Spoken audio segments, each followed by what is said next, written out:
We're going to start out with the bill from Representative Skraba, House File 566. House File 566. We'd like to get ready for the send of the bill to the Elections, Finance, and Government Operations Committee. Representative Skraba, to your bill. Thank you, Mr. Chair, committee members. This bill has been heard in Environment. It's a bill to allow modified provisions for operating all-terrain vehicles on public roads. The bill is critically important for greater Minnesota cities and rural communities where ATVs are not just for recreation, but also a practical mode of transportation. I've had several people, farmers, tell me about how this would help them go from one end of the town to the other end of town. So it does ring with a lot of not just recreationalists, but workers. In many communities, like my own, the ATVs serve as an essential link between homes, businesses, trail systems, outdoor recreation area. This bill will help cities better integrate ATVs into their local transportation networks, boosting tourism, local economies, and enhancing safe and legal connectivity for riders. About 38.1 million in the area where I'm from. That's what it helps in our economy in northern Minnesota.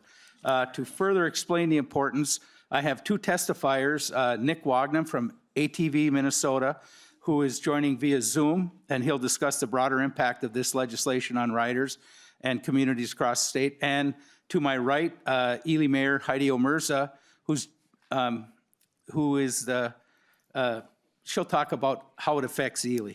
I look forward to the discussion, and thank you. Thank you, Representative Skraba. Would you like to hear from your testifiers now? Yes, please. Ms. Omerza, would you like to start? Please announce your name and where you're from for the record. Absolutely. Heidi Omerza, Mayor of Ely, Minnesota. Mr. Chair and members of the committee, thank you for the opportunity to testify in support of House File 566, authored by Representative Roger Skraba, former Mayor of Ely, actually. My name is Heidi Omerza, and I am the Mayor of Ely, Minnesota. I have also had the privilege of serving as the past president of the League of Minnesota Cities and the Coalition of Greater Minnesota Cities. This legislation is essential for communities like Ely and greater Minnesota towns and cities that rely on outdoor recreation as a cornerstone of our local economies. The ability to safely operate all-terrain vehicles, ATVs, on designated public roads is not just about recreation. It's about connectivity and accessibility. When our new trailhead building is completed, which I'll invite you to if you'd like. This bill will allow Ely to link that vital hub directly to our downtown, ensuring that visitors and residents alike can seamlessly access local businesses, restaurants, and other amenities. This connection will enhance tourism, bolster economic activity, and make Ely an even more attractive destination for outdoor enthusiasts.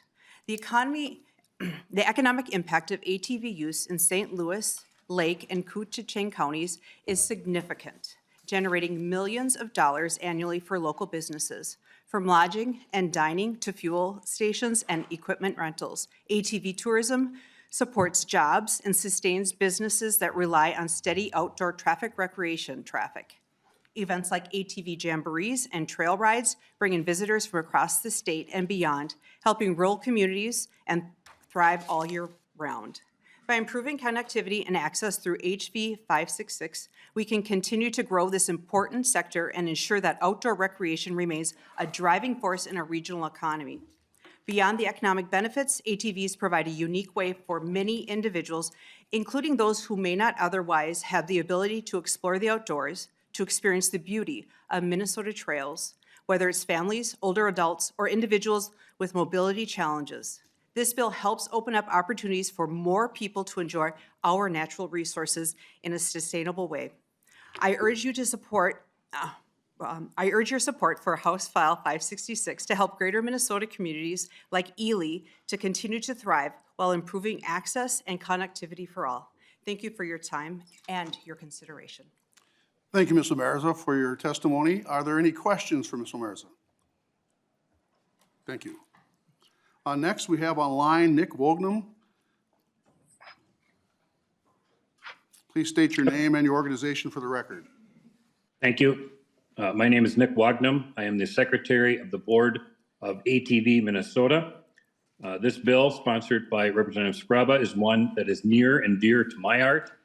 I have been advocating for it for years within our organization and have found great support as people understand what it could provide. As a state board, we have a responsibility to look at how we can help ATV riders from all corners of the great state of Minnesota. But how do we best do that? Well, as a member of the state board, I've traveled around the state to look at different trail opportunities. From where I live up in Ely, down south to Rushford, to the west to Wabiso, northwest to Perham, to Park Rapids, to Moose Lake, and even up to the Canadian border.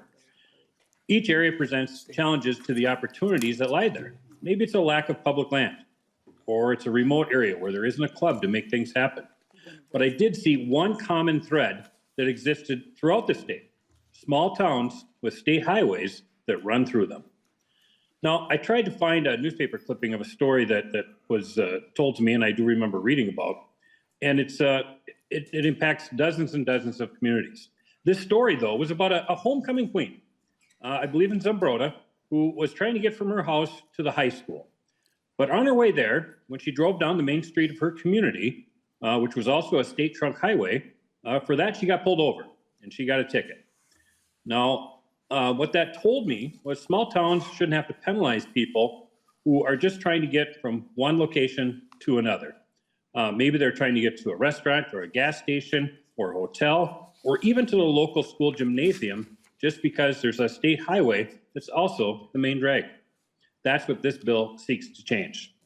I'm well aware of this problem because it exists right here in Ely, just down the road in Tower, across the state in Menominee, or over in Montrose or Mapleton or Moose Lake. Please consider passage of this bill so we can help folks who are just trying to get from one place to another. It would mean so much to so many communities across our state. Thank you. Thank you, Mr. Wognam. Members, are there any questions for Mr. Wognam? Thank you. Are there any other testifiers, either from the public or are you Ken Johnson? Thank you. You're on the list.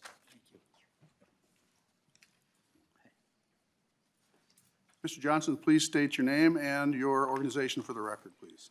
I am Ken Johnson, Assistant State Traffic Engineer with the Minnesota Department of Transportation, Office of Traffic Engineering. Thank you. Please proceed. Good afternoon, Mr. Chair and committee members. From an ATV operational perspective, MnDOT understands why this is desired because the trunk highway is sometimes the only road connecting the local community to the trail system. We already see ATVs using our roadways this way across the state. However, MnDOT has concerns with the broad application of this bill as it is currently written from a traffic safety perspective. Having ATVs operate with or near heavier and faster moving vehicles is not consistent with our Towards Zero Deaths goals. The DNR, the DPS, Office of Traffic Safety, and the state patrols share our serious concerns about safety. The DNR and DPS have pointed out to MnDOT that ATVs are not roadworthy vehicles and don't meet federal motor vehicle safety standards. MnDOT's traffic staff recommends that ATVs operate in the ditch or backslope whenever possible. This is an area of rising concern within the Minnesota's Towards Zero Deaths coalitions. In 2024, there were 23 fatal crashes involving ATVs, compared to 8 in 2023 and 14 in 2022. To give you a sense of the scale, the 23 ATV fatal crashes in 2024 is compared to 8 bicyclists, 56 pedestrians, and 76 motorcyclists. From 2020 through 2024, on-trunk highways with a speed limit of 45 miles per hour or less within cities that have a population of 25,000 or less, there have been 8 ATV crashes, including 1 serious injury crash. We believe that we only had 1 serious injury crash on trunk highways over the past 5 years because ATVs are only allowed to cross, not operate along trunk highways. If the law were to change as currently written, these numbers we would expect to increase. The legislation requires that an ordinance be passed, but there's a possibility that people may interpret this law as long as the speed limit is 45 miles an hour or less, I can drive my ATV on the road. A lot of 30 to 45 mile per hour trunk highways are also multi-lane. And MnDOT and DPS have strong reservations with ATVs operating on these types of roads. Their size and design make them difficult to see. Imagine trying to see an ATV behind a large pickup, and they don't have safety features to reduce the consequence of higher speed crashes. Again, ATVs don't meet federal motor vehicle safety standards. As we've mentioned in a previous hearing, MnDOT is willing to work with Representative Skraba to determine ways to reduce the safety risks of this bill, and we absolutely encourage involving the Department of Natural Resources and the Department of Public Safety in that effort. Thank you, Mr. Johnson. Members, do you have any questions for Mr. Johnson? Seeing none, thank you, Mr. Johnson. Are there any members from the public that would wish to testify?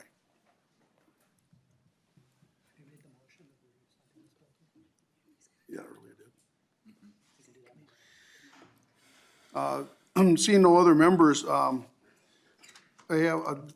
this bill will be moved by Representative Skraba's bill to House File 566, where we recommended to pass and be referred to the Elections, Finance, and Government Operations Committee. Representative Skraba, you have any final comments on your bill? I just want to point out that I'm looking forward to working with MnDOT. I heard it and I spoke about this first in environment. It got sent here. Not that we've been busy between then and then. And so I'm going to make time to sit down with him before it gets to the next committee with MnDOT so we can work out these issues. I just anecdotally, I've vacationed in Moab, Utah, and everything is allowed on their highway, any highway where, and when everyone knows what's on the highway, everyone drives accordingly. And I mean Jeeps, bikes, ATVs, UTVs, you name it, they got it on the road. So it is something we can work together. I think we can find a solution, but I look forward to working with MnDOT on this. So thank you. Thank you, Representative Skraba. So with that, I move that Representative Skraba's bill, House File 566, be recommended to pass and referred to the Elections, Finance, and Government Operations Committee. We'll take the vote. All in favor, please say aye. Aye. Any opposed, please say aye. The bill passes and we refer to the Elections, Finance, and Government Operations Committee.